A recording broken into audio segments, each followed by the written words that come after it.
दुष्ट काल यवनाची वक्रदृष्टी महाराष्ट्रावर. महाराष्ट्र परकीय स्वारांच्या टाचेखाली भरडला जातो. अपहरण, अपमान, जुलूम, जबरदस्ती, अन्याय, अत्याचार, मंदिरांची तोडफोड, स्त्रियांची, धनधान्यांची लुटालूट थांबता थांबत नव्हती. जेव्हा आपल्याच घरात गोठ्यातली गाय आणि घरातील माय असुरक्षित होते तेव्हा घरातलाच अंधकार मनात घर करून बसतो. अशा वेळी साधू, संत, लहान, थोर, लेकी, बाळी अवघा महाराष्ट्र देवाला गाराणं घालतोय. अरे जेजुरीच्या खंडोबा, पंढरपूरच्या विठोबा, तुळजापूरच्या भवानी आई, दारुगड, दारुगड आई, दारुगड. सरते शेवटी देवानं गाराणं ऐकलंच. छत्रपती शिवरायांचा शिवनेरीवर जन्म झाला.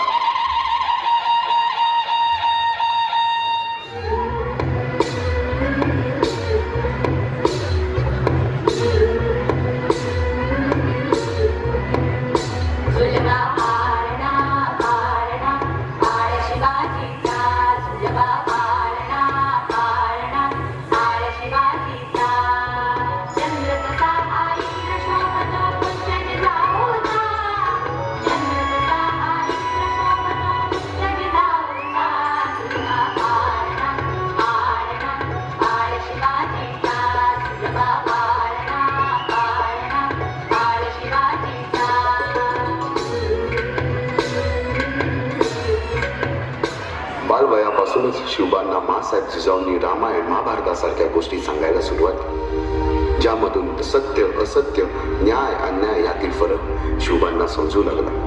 तसेच शस्त्रास्त्र व शास्त्र या शिक्षणासाठी शहाजी राजांनी अनेक कर्तबगार माणसे नेली. अनेक कर्तबगार माणसांच्या नेतृत्वाखाली महाराज बालवयापासूनच घडू लागले.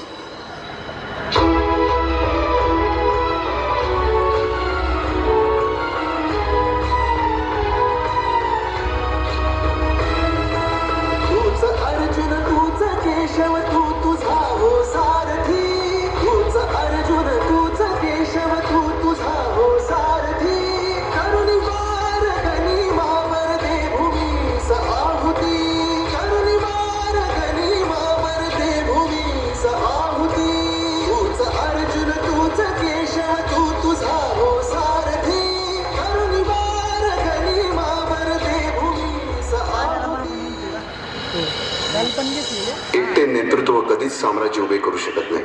त्यासाठी तशी कर्तबगार माणसे, निष्ठावान मावळे घडवावे लागतात. शिवरायांनी असे सवंगडी त्या वयापासूनच पारखायला सुरुवात केली. तानाजी मालुसुरे, सूर्याजी मालुसुरे, यसाजी कंक, सूर्याजी काकडे, बाजी जेदे आणि अशा अनेक सवंगड्यासमोर शिवबांनी शपथ घेतली स्वराज्याची, शपथ घेतली स्वराज्याच्या बांधणीची. रायरेश्वरासमोर शपथ घेतली आणि स्वराज्याची गोडदोड सुरू झाली. तोरणा किल्ला घेऊन स्वराज्याचे तोरण बांधले. पुढे मुरुंब देवाचा डोंगर, कुवारी गड, सुभान मंगल, कोंढाणा, शिरवळचा किल्ला, पुरंदर आणि 12 मावळ स्वतंत्र झाला.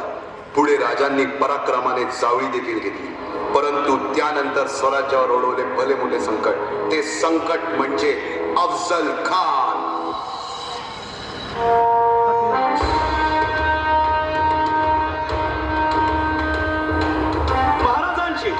शिवाजी महाराजांची कीर्ती बेफाम होती. महाराजांची कीर्ती बेफाम, भल्या भल्यानं फुटला घाम. याला कोण घालील यस्सेने दरबारी कुस्ती बेगम. बडी बेगम म्हणजे अली आदिल शहाची आई बर का.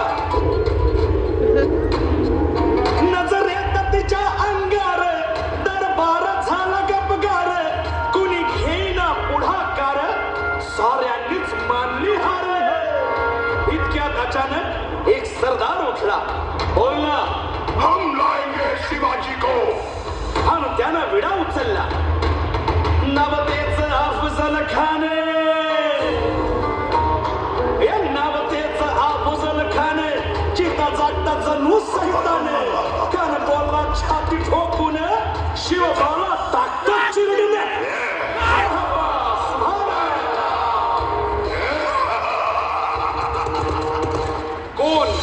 कोण रोखणार हे वादळ. आता शिवबाचं काय खरं नाही. इकडं निजाम, तिकडं मोगल, पलीकडं इंग्रज. जो तो हेच बोलू लागला, राजाची सेना मुठभर खानाला कसा थोपणार काय लढवावा हुन्नर चिंतेत पंत सरदार महाराज आपला जीव मोलाचा आहे खानाचं सैन्य अफाट आहे त्याच्या समोर आपला टिकाव लागणं अवघड आहे काही दिवसांसाठी आपण कुठेतरी अज्ञातस्थळी निघून जा काय म्हणालात रायबा मासाहेब आम्हाला आमच्या जीवाची पर्वा नाही राजांचा जीव वाचणं गरजेचं आहे रायबा शिवबा केवळ आमचा पुत्र नाही तर अवघ्या मराठी जनांचा स्वाभिमान आहे या मातेने आपला पुत्र गमावला तरी 72 परंतु भ्याडपणे पळून जाऊन या मराठी मुलखाचा स्वाभिमान गमावता कामा नये अशा वाघिणीचा त्याग छावा बाळासाहेब आपला पुत्र आणि मराठी मुलखाचा स्वाभिमान विजय टिळा लावूनच परततील. अशा वाघिणीचा त्याग छावा तथास्तु. गनिमाला कसा ठेचावा डोक्यात नेहमी कावा भेटीचा भाडला सांगावा कानाच्या भेटीसाठी महाराजांना एक शानदार शामियाना उभारला होता आणि अशा या शामियान्यात खान डौलत डुलेत आला खान डौलत डुलेत आला सय्यद मांडला त्याच्या संगतीला सय्यद मांडला त्याच्या संगतीला शिवबाच्या संगती महाला राजाला पाहून खान म्हणतो कसा आओ आओ शिवाजी आओ हमारे गले लग जाओ आओ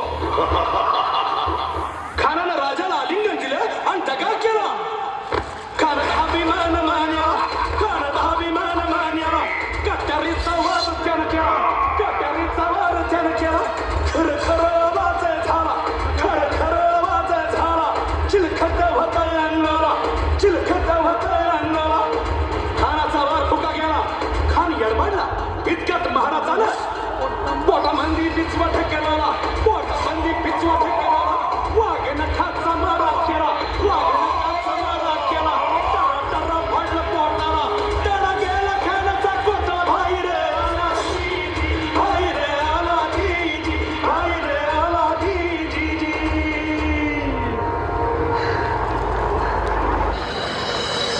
अशा या स्वराज्याच्या यज्ञकुंडात अनेक महावीरांनी शौर्याची निष्ठेची त्यागाची संविधा धारण करून आहुती घेतली अशा कित्येक महावीरांनी पराक्रमाची पराकाष्ठा करत स्वराज्याचे एक एक दगड चिऱ्या पायऱ्या बसवल्या घडवल्या एक एक बुरुज बांधला गेला आणि आता वेळ आली त्या बांधलेल्या भक्कम गडावर विजयशी धारण केलेला भगवा ध्वज चढवण्याची म्हणजेच आपल्या महाराजांच्या शिवरायांच्या राज्याभिषेकाची